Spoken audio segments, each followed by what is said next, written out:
예로부터 창원의 한적한 시골 마을, 고즈넉한 골짜기 깊숙이 자리 잡은 거대한 바위가 있었다.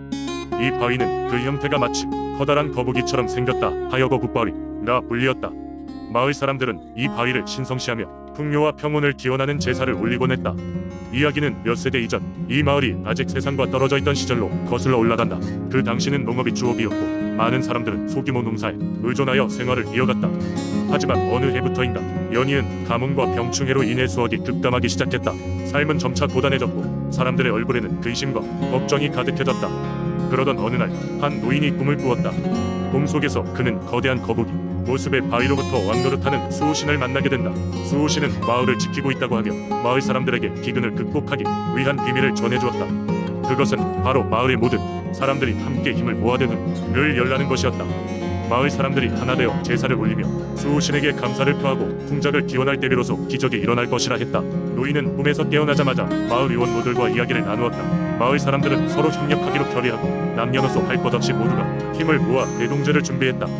대동제 날이 되자 거북바위 주변에는 형형색색의 장식이 드리워졌고 마을 사람들은 한마음으로 수호신에게 감사의 기도를 올렸다.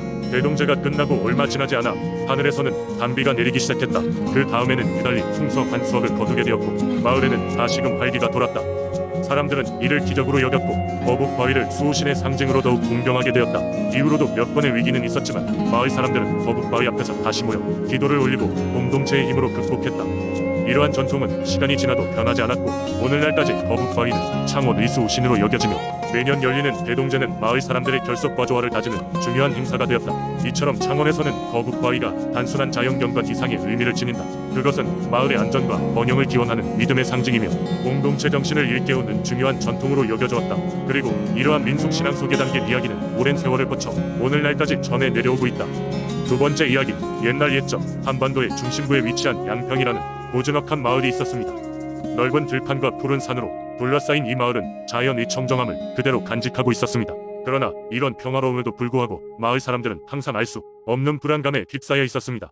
바로 마을 외곽에 머물고 있다는 고대의 정령, 매산바위 때문이었습니다. 매산바위는 높은 언덕 위에 놓이는 거대한 돌로 봄날 아침 안개 속에서 도산뜻하게 모습을 드러내곤 했습니다. 전설에 따르면 매산바위는 하늘에서 내려온 신비로운 존재가 변한 것으로 그 위엄과 신비로움은 주위의 숲과 마을까지 감싸고 있다 했습니다.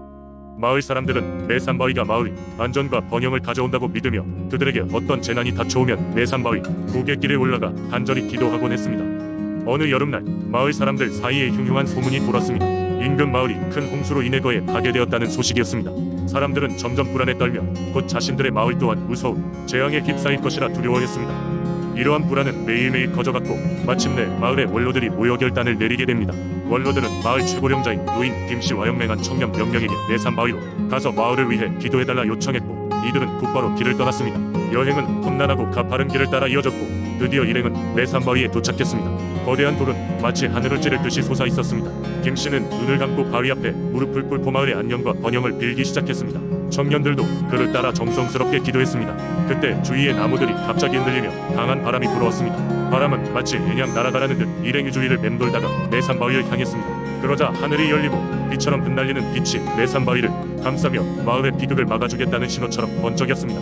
이 기적을 목격한 뒤로 마을 사람들은 매산바위를 마을의 수호신으로 모시고 더욱 신성시하게 되었습니다. 매년 봄 마을 사람들은 매산바위에 올라가 풍요와 안전을 기원하는 제사를 올리곤 했습니다.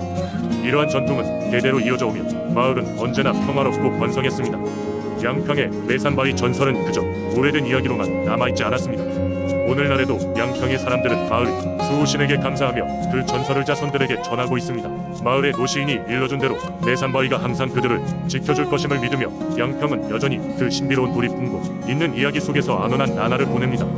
세 번째 이야기, 옛날 옛적 전라북도 남원의 깊은 산골 마을에는 사람들의 입에서 입으로 전해 내려오는 구미호 전설이 있었다.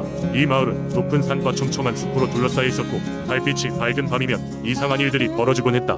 마을 사람들은 해가 지고 나면 무서워 밖에 나가기를 꺼려했고 그 이유는 바로 구미호 때문이었다.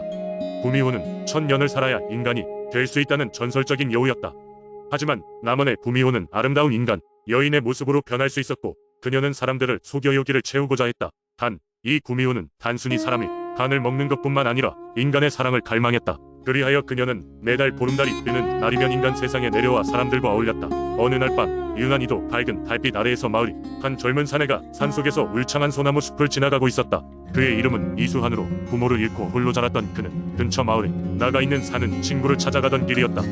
마을 사람들은 보름달이 뜨는 날에는 야외로 나가지 말라고 경고했지만 수한은 아랑곳하지 않았다. 그는 흔히 듣던 이야기를 단순한 전설쯤으로 치부하고 있었다. 그날 밤 수한은 한적한 숲길을 지나치다 발 아래에서 작은 목소리를 들었다. 그가 발길을 멈춰 주변을 살펴보니 눈부신 달빛 아래에 선녀처럼 아름다운 여인이 서 있었다. 그녀의 이름은 수진이었고 수한은 첫눈에 그녀에게 매료되었다.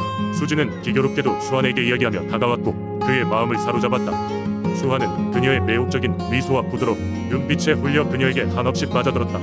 그 후로 매 보름달이 뜨는 밤이면 수한과 수진은 숲속에서 몰래 만남을 가졌다. 수한은 수진이 마을 사람이 아니라는 것을 알면서도 그녀와의 만남을 멈출 수 없었다.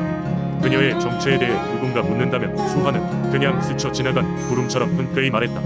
그러나 날이 갈수록 수한은 건강이 나빠지고 점점 창백해져 갔다. 마을의 현명한 노인은 수한에게 이렇게 물었다. 그 여인은 정말 사람이더냐? 수한은 잠시 숨을 고르고 답했다. 저는 그녀를 사랑합니다. 그녀가 누구이든 상관없습니다. 그러나 노인은 수한을 안타까운 눈길로 바라보며 말했다. 여우의 사랑은 사람의 피로 이어지는 법. 넌 조심해야 한다. 수한은 노인의 말을 무시하지 않았으나 그럴수록 수진에 대한 그리움은 더 커져갔다. 결국 어느 보름달이 뜨는 밤 수한은 수진에게 물었다. 넌 정말 누구지? 좀처럼 믿을 수 없으니 솔직히 말해주겠니? 그러자 수진은 애처로운 눈빛을 띠며 입을 열었다. 내 정체를 알면 넌 날 떠나려 할 거야. 하지만 나도 너를 사랑해. 우리 사이에 비밀이 유지되기만을 바래. 그 순간 갑작스레 발밑에 그림자가 길어지며 그녀의 모습이 흐려졌다. 수한은 뒤로 물러서기 시작했다. 그러자 수진은 떠나지 말아달라며 다가왔지만 갑자기 달빛이 더 강해지고 그녀의 본 모습이 드러났다. 그동안 보이지 않던 긴 머리가 물결치듯 움직였고 그녀의 눈동자는 깊고 검은 구슬처럼 반짝였다. 수한은 깨달았다. 이 여인은 구미호였다.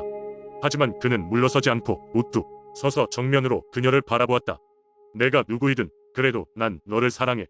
수한은 조용히 말했다. 이 말에 수진의 눈엔 눈물이 맺혔고 그녀는 말없이 고개를 끄덕였다. 그녀는 순식간에 사라졌고 이후 수한은 다시 그녀를 만날 수 없었다. 그것은 그에게 깊은 슬픔이었지만 그는 그녀를 사랑했던 그 순간을 평생 간직했다. 사람들은 수한이 기적처럼 건강을 회복한 것을 보며 그의 이야기를 전설처럼 들려주곤 했다. 남원의 보름달 아래 여전히 구미호의 이야기는 전해지고 있다. 그것은 사랑과 신뢰 그리고 이해의 전설로 마을에 깊이 스며있다. 네 번째 이야기. 옛날 옛적 영동의 깊은 산골 마을에는 소나무 마을이라고 불리는 작은 마을이 있었다. 이 마을은 산속 깊은 곳에 있어 세속의 영향에서 멀리 떨어져 있지만 그만큼 신비로운 이야기가 많았다.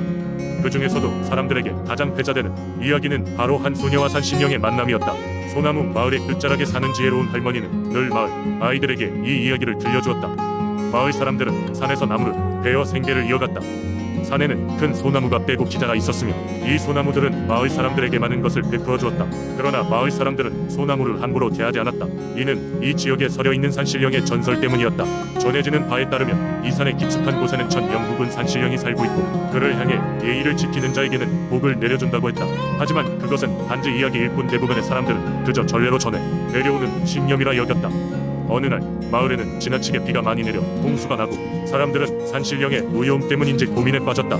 마을의 이장이 사람들을 모아 산신령에게 제사를 지내기로 결심했다. 제사가 거행될 밤 마을 가장 어린 소녀 지희는 산신령이 보고 싶다는 마음이 몹시 간절해져 홀로 산 깊은 곳을 찾아갔다.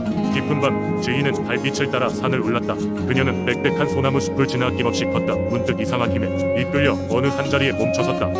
그곳에는 고요한 정적 속에서 은은한 빛이 감도는 소나무 한 그루가 있었다. 그 소나무는 다른 나무들과 달리 거대한 자태로 서 있었으며 나무 주위를 둘러보니 환한 달빛과 함께 서리가 내려앉아 있었다. 지희가 가까이 다가가자 소나무에서 따뜻한 기운이 느껴지더니 갑자기 찬란한 빛과 함께 산신령이 나타났다. 산신령은 기품 있는 얼굴에 긴인 수염을 하고 있었다. 그의 눈은 마치 모든 것을 아는 듯 깊었다. 이리 오너라 어린 소녀여. 너의 간절함이 나를 깨웠구나. 산신령이 부드럽게 말했다. 지희는 두려우면서도 설렜다. 존경하는 산신령님, 우리 마을에 큰 홍수가 났어요. 저희는 무엇이 잘못되었는지 모르겠어요. 산신령은 미소를 지으며 말했다. 내 마음에는 선함이 가득하구나. 너희 마을은 그저 자연의 순리를 겪고 있을 뿐이니 안심하거라. 다만 내가 나를 찾아온 그 용기와 순수한 마음이 마을에 큰 복을 가져다 줄 것이다. 산신령은 지희에게 마법의 소나무 열매를 하나 건네주었다. 이 열매를 마을 중심에 심으면 그곳에 무한한 풍요로움이 있을 것이다. 나는 항상 너희 마을을 지켜볼 테니 겁내지 말고 너희 이웃들을 살펴주거라. 그날 밤 지희는 그 열매를 받아 조심스럽게 집으로 돌아와 이야기했다. 다음 날 아침 마을 사람들은 지희의 꿈 같은 이야기를 듣고 처음에는 반신반의했지만 지희의 간청으로 마을 광장에 열매를 심었다. 얼마 지나지 않아 그곳에 작은 나무가 자라기 시작했다. 나무는 마을 사람들에게 매일 소나무 육과산의 축복을 내리며 성장하면서 마을에 변화를 가져다 주었다. 마을에는 다시 평화와 풍요가 깃들었고 사람들은 산신령의 은총을 기리게 되었다. 이렇게 소나무 마을에서는 오랜 세월 동안 산신령과 지희의 이야기가 전해 내려왔으며 마을 사람들은 여전히 산을 존중하며 산신령을 기렸다는 전설이 남아 전해진다. 그리고 오늘날까지도 소나무 마을에는 산신령의 축복을 믿으며 살아가는 사람들이 있답니다.